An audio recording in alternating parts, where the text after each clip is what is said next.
Hello, everybody. Welcome to Take the Black Live, the one and only show on the internet that has the vision and the guts to bring you news about things like sci-fi, fantasy, movies, TV, books, comic books, and other things that we find interesting. I am Dan Selcke, the editor of WintersComing.net, and I'm here with Mia Johnson, the editor of Dork Side of the Force. Mia. How you doing? How was your week? Doing pretty good. I had a crazy, hectic drive over here. I was like trying to talk to my grandparents and trying to make a left turn into traffic. It was not good. You shouldn't say that. That's illegal. Were you like on the phone? Or It was on on. It was speakers? hooked up to my speaker, so Okay. that was fine. Okay, that's fine. But I thought this bus was gonna. It's 2 lanes I had to cross. I thought the bus was gonna stop. I was like, perfect. This is the perfect time to turn. It wasn't because the bus wasn't gonna stop. But the stop, bus stop. So I held up a whole lane of traffic because the other people. I just had to get that off my mind and tell literally the entire world about my bad driving skills. It's in the apparently. universe now, so now we can let it go and get past it. I hope your day and week has been better. But it's pretty good. Yeah, I didn't have a bad time. I saw some good things over the weekend. Saw some good things recently. I'm going to talk about them in a bit. Hello, Nicole. Hello, Julie. Hello, everyone out there watching us in Internet Land. I thought we would start, though, by going over a quick bit of Song of Ice and Fire news. I didn't write down who did the art. There's a new Song of Ice and Fire calendar coming out for 2022. Just before we get into the meat of the news, look how pretty this is. Yeah, let's see. Look at Sansa Stark being pretty with her direwolf. Lovely. It's by a Spanish artist. I'm looking it up. I apologize for not writing it down. That is some really nice art, though. Isn't it? The big tree thing is in the background The too. werewood tree. Aha. Yes, it is. Okay. And the wolf looks so very fluffy. As you can see, the lighting is very precise in this. It's coming from top down. Arantxa says Tayo. Excellent artwork. Orazio says Tayo. And hey, Christian. And also we have this lovely image of... Oh, that is Craster and his many wives. Remember the degenerate who lived north of the wall and who married wildlings and then had daughters with them, then married the daughters, then had children with them, and the boys he sacrificed to the White Walkers, and the women he married unto the don't think about it generation. Oh, I didn't realize it was that deep. Oh yeah, it was unpleasant. What he character dies. was this? Craster. He lived north of the wall. Craster's Keep. The Night's Watch interacted with him. He was kind of like he would actually deal with the Night's Watch because no one north of the wall likes him. Can't imagine why. And gives them information. And John was like, "Why are we talking to this weirdo?" Good on you, And they're Jon like, Snow. because he's the only one who will house us and feed us, and you're just gonna have to deal with this. And he does die, which is great because he was not. And Gilly is one of his daughters. Remember Gilly, Sam's girlfriend? Oh, wow. I learned something new every day. Wow. Well, what beautiful artwork for this calendar, despite Yes. the circumstances. Yes, for Arantxa says Tayo. It's available now. It's pretty cool. I think it's going to be our WiC Club giveaway prize this month. I can give you a link to that in a minute. All right, man. So now we can get into the... Are you a calendar person, by the way? Do you have any actual physical calendars? No, it's been a minute. I've seen some really good ones in the mall recently that I've been like, oh, I should get it in, but I haven't. So I haven't collected any recently, but I mean, the artwork is so nice that it's like having, actual artwork in your home. So this one is very, very nice, but I haven't had a calendar for a little bit. That'd be the reason to get one, right? Is Yeah. because it's cool with artwork. Because Exactly. literally just having a calendar, I own a phone. There's no reason to do that anymore. But if you have a little extra kick, great. And before we get into the news, speaking of fine products to own and to cherish, I'd like to take this opportunity to speak to the men in the audience and also to the women who know men. I'm talking to everyone. Winter has come and winter has gone, but summer is here right now, and that can mean heat, that can mean visiting the beach, and that can mean sweat-related discomfort.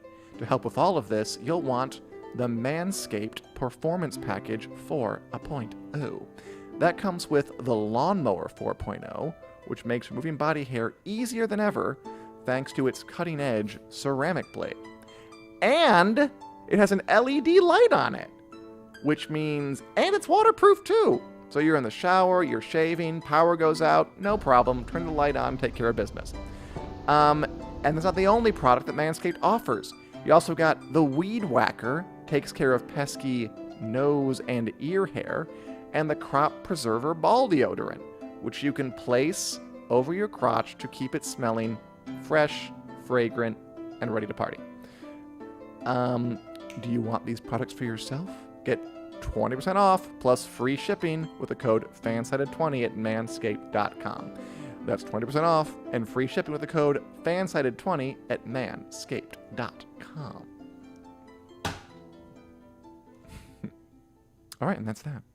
All right, back to the wonderful news. Mia, I think you have something you wanted to go over in the realm of a galaxy far, far away. Yeah. What's happening out there? Well, we got some leaks not too long ago from the Star Wars world, which is really interesting and exciting because we haven't had a live action Star Wars series since The Mandalorian finished airing. It's ages ago. Yeah, it feels like ages ago. And we had the Bad Batch, but not everyone is a fan of the animated series. So it's kind of nice to see that we have some really high profile news, or at least leaks coming out. Yeah, because there's the Book of Boba Fett coming out on Disney Plus this December. Mm-hmm. And then after that, is Obi-Wan Kenobi the next one?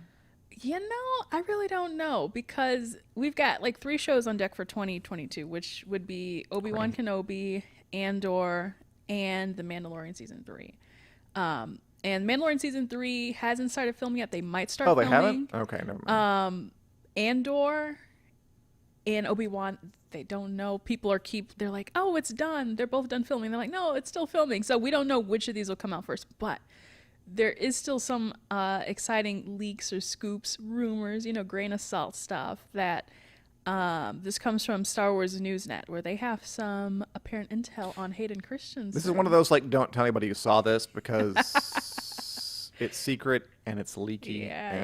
Just keep it between us. So I was excited to see this. So we know that Hayden Christensen, it was announced back in December at the Disney Press Investors Day that he's going to be coming back.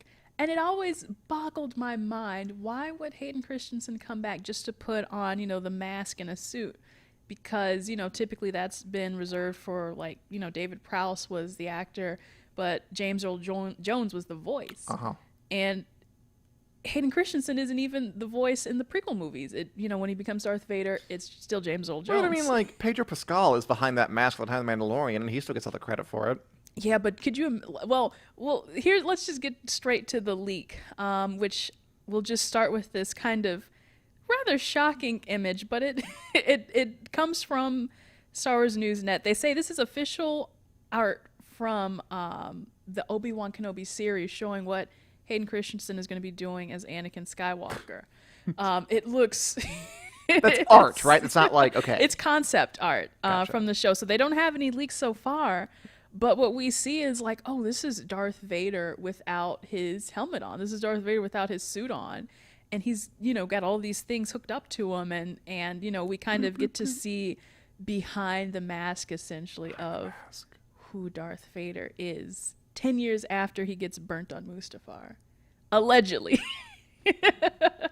So does this make sense? Like, if they're going to bring Hayden Christensen back, this is what we do. We make him naked and we show what he looks like without his shell. Of course, yeah. I mean, well, honestly, I think just the star power alone would be enough. Like, they want it.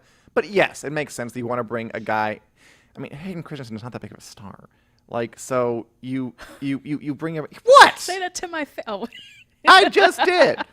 So yeah, you bring him back. I'm sure he'd be willing to get into hours of makeup. And then, have some shots of him suspended in some kind of goo tube, healing with things attached to his face. It'd be fun. It'd be a good time. Yeah. So are you going to argue Christensen's a big star? How? Well, within my Life is a House, Star Wars, and Shattered Glass, end of list. Listen, I'm just saying he is like probably the #1 search term, of course, on our websites. That makes sense. But if we post something on Hayden Christensen, it goes wild. So to me, he's an icon. Yeah. But he's not a star. This hurts, and I quit effective immediately. Meryl Streep, there's a star. Okay, fine. But yeah, so I do find it interesting to bring him back in this regard, only because it's kind of like we do want to see his face. We do want to see like what has Hayden Christensen been up to, because he's been kind of in the shadows for the most part. And I was like, okay, well, to have him be Vader and to kind of cover him up, that could just be anybody. Now they did have another interesting image that I think we include in this as well, which is how did they get away with this? Okay, this one specifically is an artistic rendering that they had made of something that they seen on set, which is called a Bacta tank.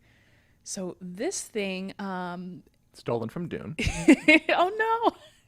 Well, let's see. Yeah, so this type of thing is like a medical healing chamber, basically. You get in, it makes you all nice and healed up.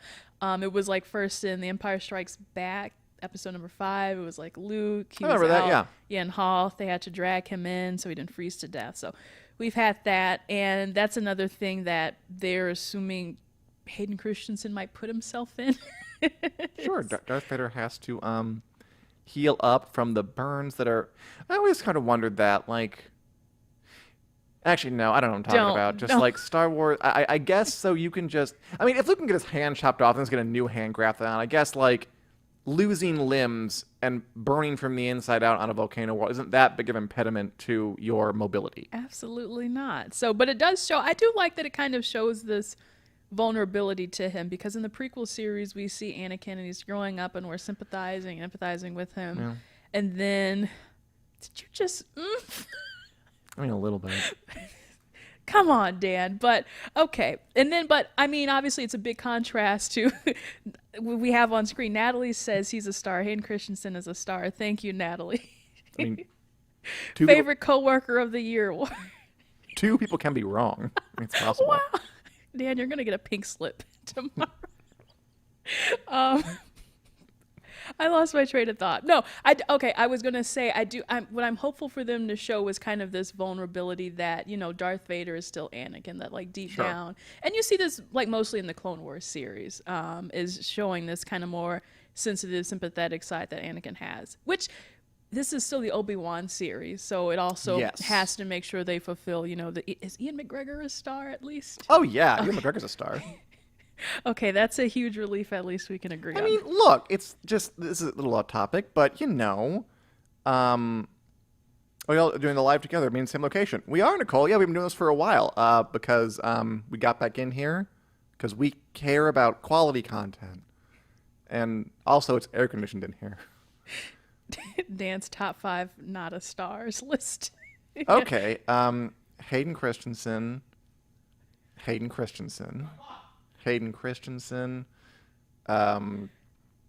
Say it 5 times so he'll appear.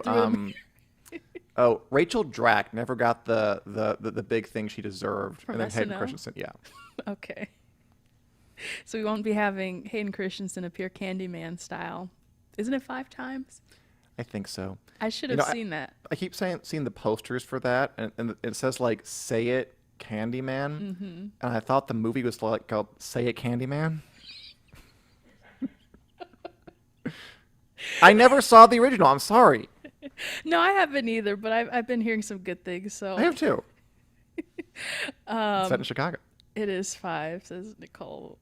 My daughter wants to be. Okay. Gosh, no, I would still be scared. So we've got your top 5 not celebrities. We've talked about the Bacta tank and Hayden Christensen. Overall thoughts about the Obi-Wan show, though. I think they're probably going to be in the right direction. It is looking like a star-studded, production. I'm assuming it'll kind of be on the level of The Mandalorian and all that. So I think it's looking good, and I trust them so far. I have no reason not to trust them. Yeah. I trust them too.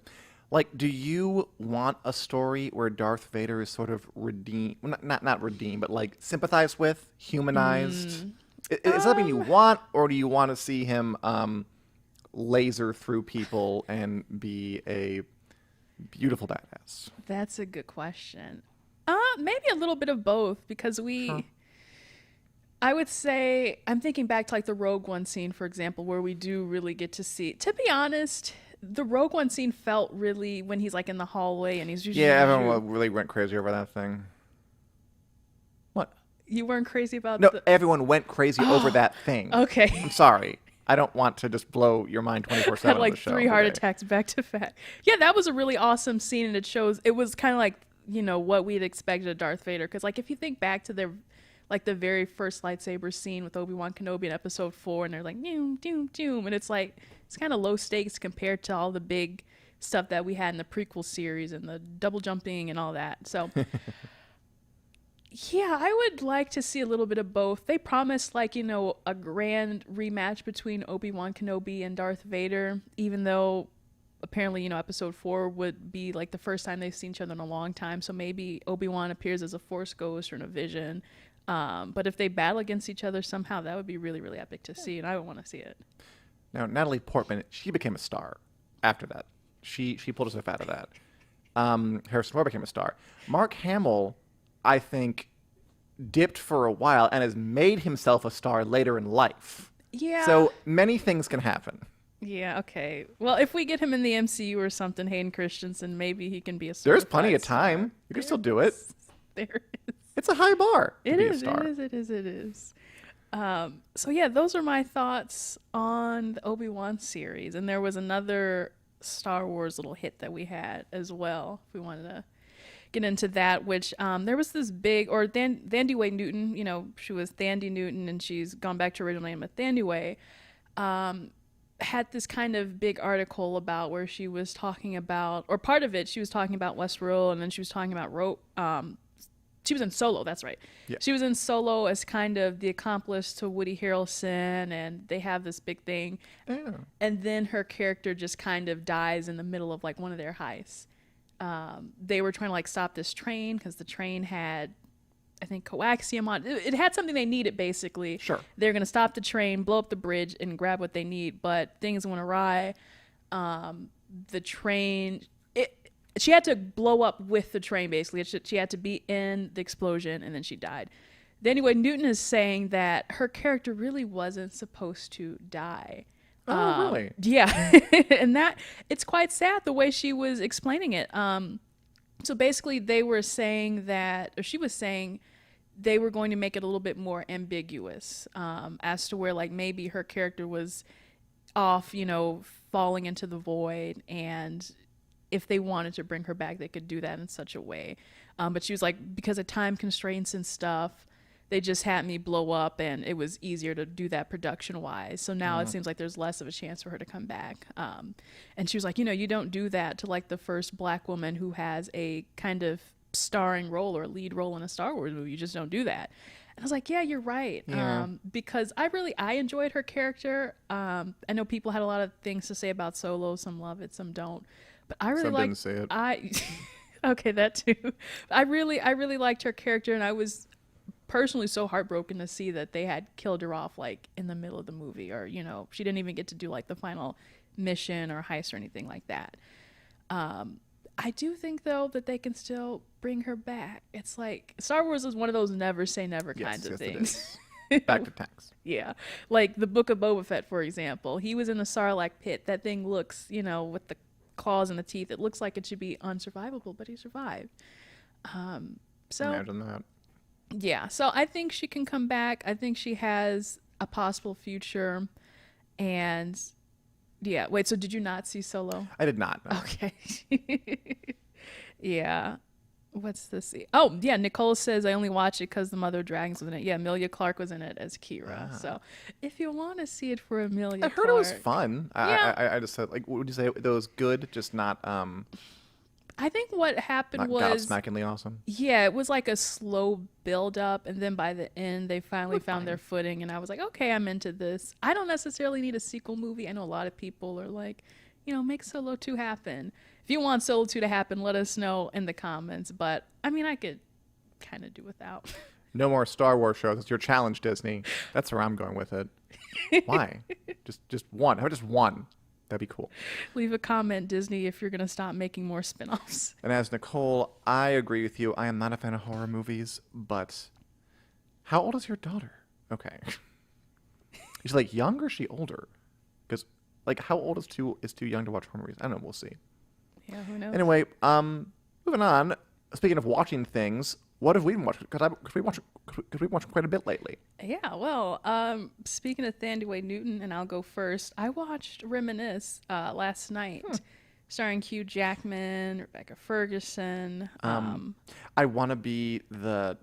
I guess you watched it. Is it Reminisce or is it Reminiscence? Reminiscence, my bad, yeah.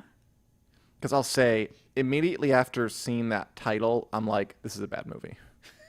Just like, that's such a title that the person of Westworld would make. Mm-hmm. It is overly complicated. It's hard to pronounce. It's hard to spell. It's just too hard. It's more hard than it needs to be. Yeah. Although, you saw it.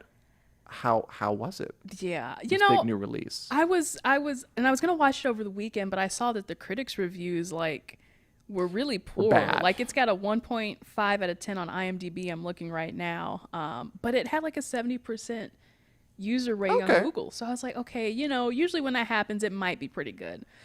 I will say, I don't think it was that bad. I think it was a little messy or could have been a little cleaned up in some parts, but I'll explain. So I didn't even know what it was about coming into this.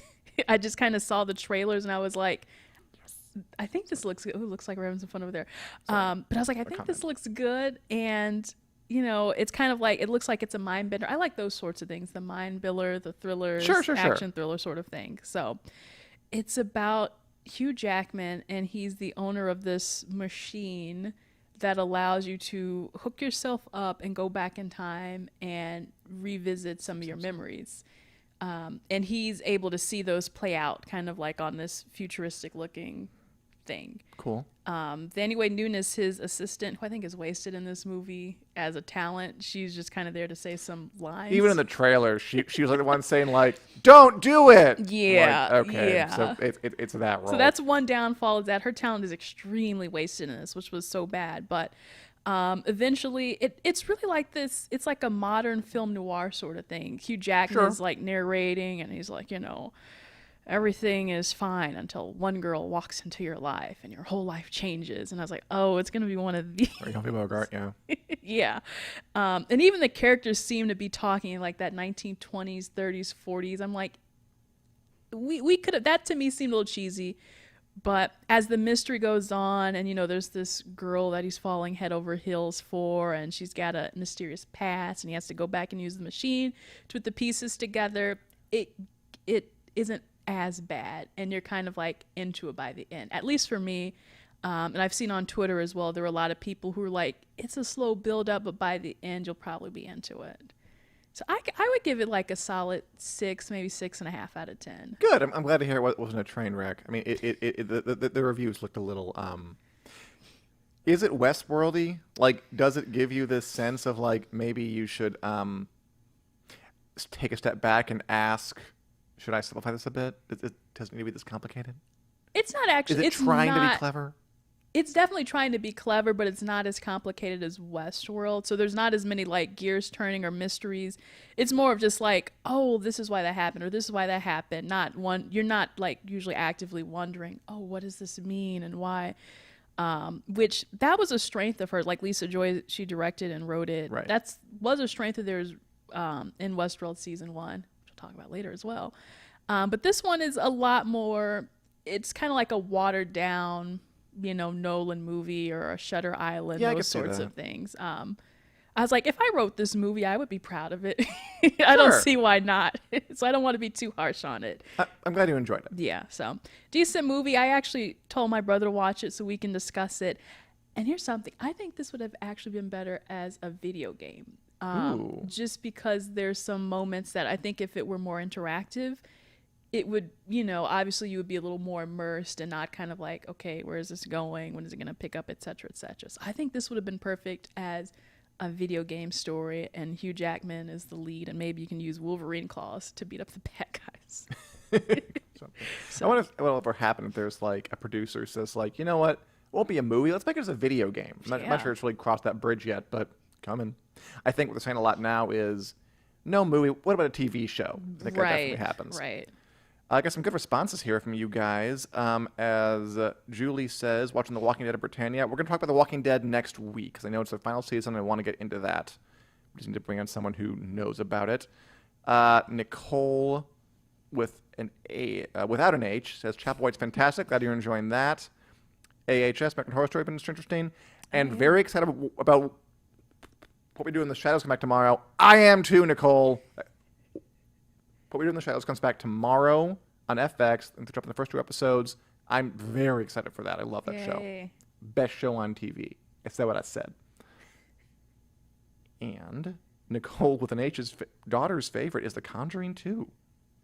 Jesus. Yeah, I was not watching that at that age.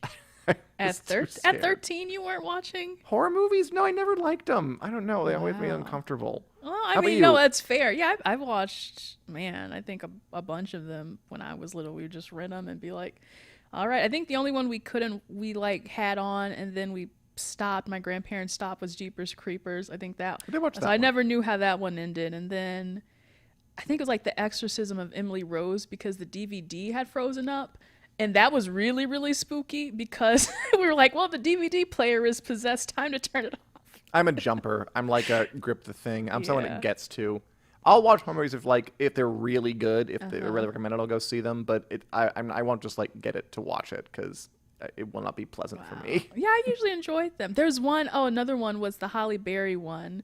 Gothica. Gothica. I was like, I know it ends with the A, Gothica. And I was probably like 9 when I watched it anyway. But again, we had the DVD on. We had finished it, but the menu was still on. And we just had on loop. And there was a jump scare in the menu that scared the crap out of me. I was like, okay, I'm turning this off. So, yeah. So Cool knows what it is. Mm-hmm. Speaking of sort of horror, and the name, I watched The Witcher Nightmare. That's a horror thing, of the Wolf over the weekend.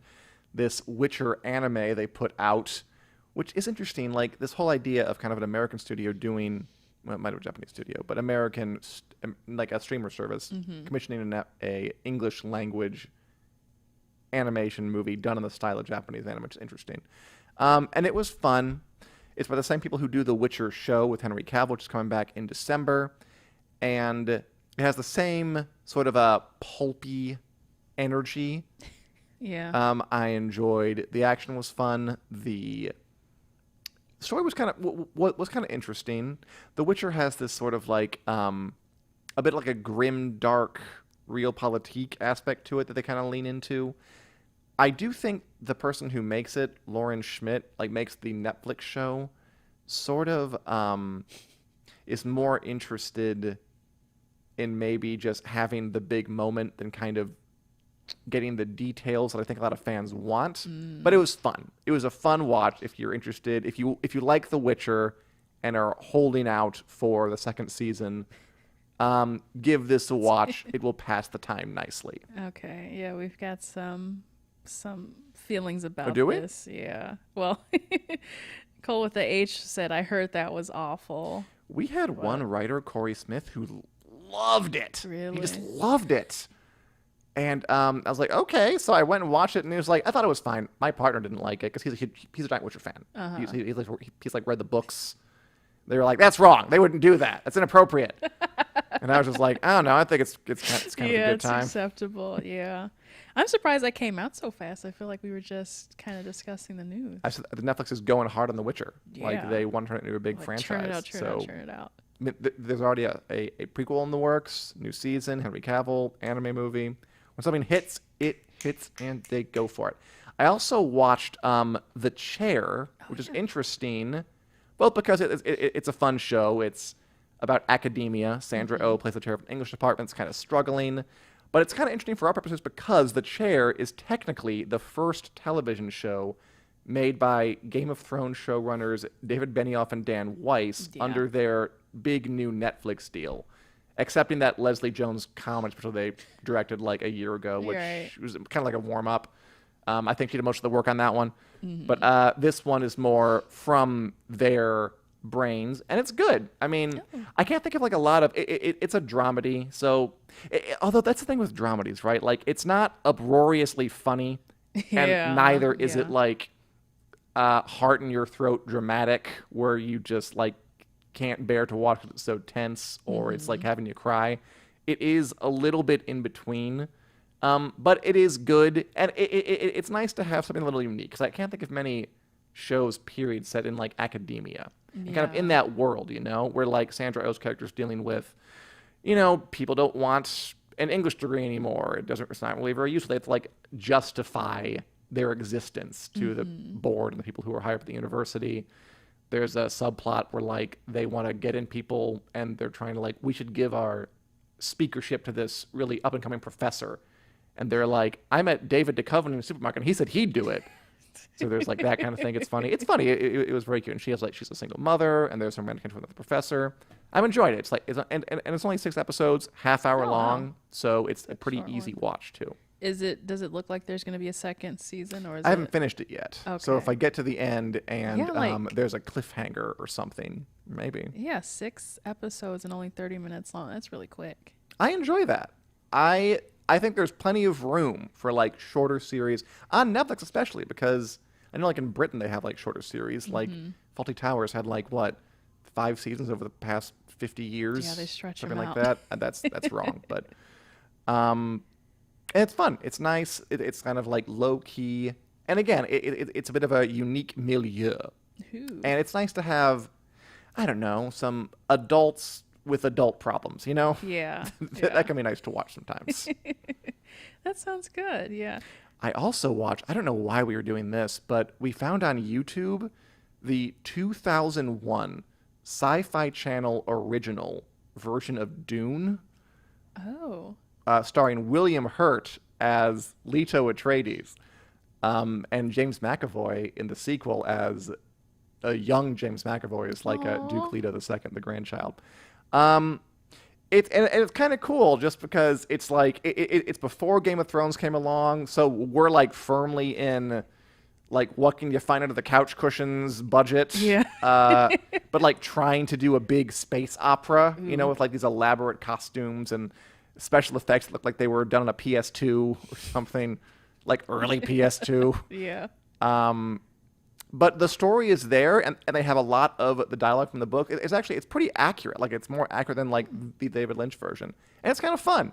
And there's something almost charming about the obvious lack of resources they're dealing with to bring this giant space epic to life. I bet back in that time, that was just like, looking back on, when it was the WB or CW, just some of the earlier shows or any kind of sci-fi show really, and you're like, oh, those graphics are so great, and then you look back and you're like, oh, okay, maybe it wasn't, because there was going to be a Star Wars show, I think, kind of on the CW or would have been, I guess, the WB, and I was looking at those graphics, and it felt like those early seasons of Doctor Who where they were just like, yeah, we're scrapping pennies here to make something look decently like Star Wars. So I can only imagine that's probably the same thing. Yes. I mean, and actually, I would say take that and multiply it. Like, it's pretty rough. Oh, wow. Like, the costumes look like your mom made this, didn't they? Like, she just cut out some, like, fabric and just kind of glued it on your head. That's what it looks like. But I love the gumption and I love the hustle for it, so it's kind of fun. Yeah, why not? And as Nicole says, yeah, Nightmare of the Wolf was pretty gory. I almost feel like the gore is, like, something you feel like you have to do when you get into, like, adult animation and it's a drama. Yeah, like, you just feel like you have to have, like, a spike go through someone's head, not the front.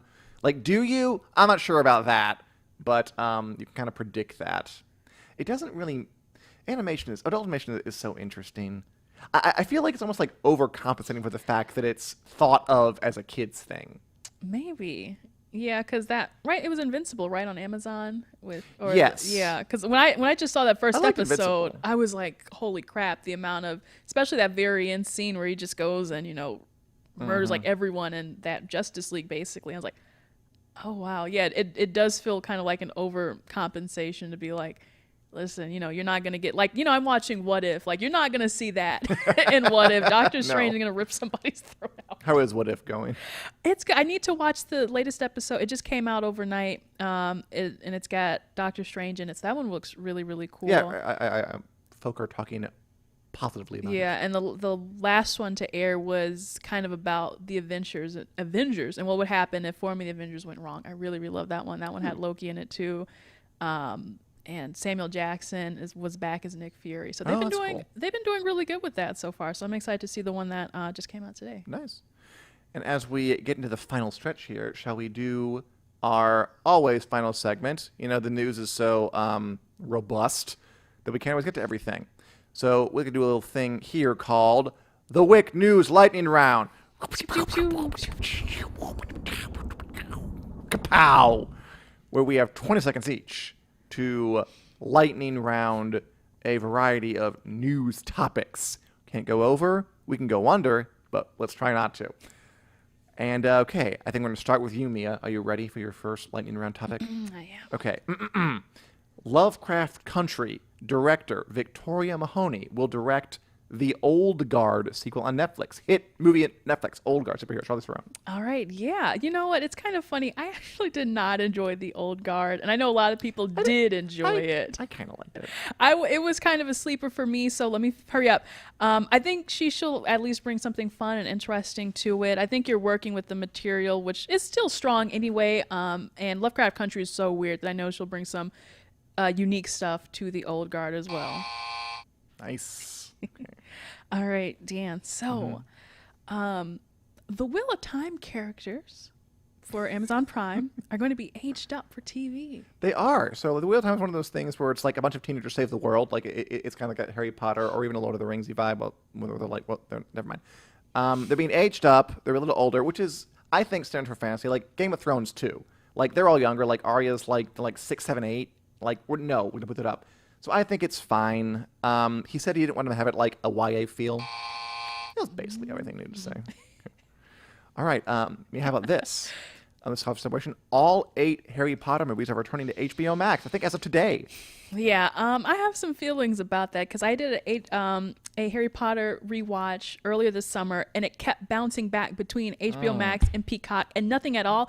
I spent $5 on Peacock when I wanted to watch Harry Potter. It wasn't there, and it wasn't on HBO Max. Somehow I found it eventually, but I just wanted to stay in one place for the love of God. I don't know why it keeps moving. Oh, I know why. It's so complicated. Oh man, I hate it. So next question, Dan. Cowboy Bebop star Daniela Pineda hits back at critical fans. Basically, so Cowboy Bebop, great anime. They're making the live action version of it at Netflix. And speaking of like kind of animation overcompensating, like anime's reputation for like kind of dressing women in like these ridiculous clothes, and so now they're having this character, Faye Valentine, be like the real version, and she dresses like a human being. Some people are mad about it, and she had this great like sarcastic as hell response. If she was, well, that's more or less. Okay. Thandie Wayne Newton admits that Westworld season 1 was the best season of Westworld. Yeah, she was kind of just saying that, you know, there's a lot of good stuff in season 1. She says it's all about the origin story, and I would agree with her for the most part. It really pulls you in, it really sucks you into the mystery. Then as things start unwinding in season 2, you're like, okay, I like where this is paying off in some regards. Season 3, you know, I felt was the weakest, so I have to side with her. Doo-doo. Ooh, drumroll please. Dan, the Wheel of Time trailer drops tomorrow. Let's go!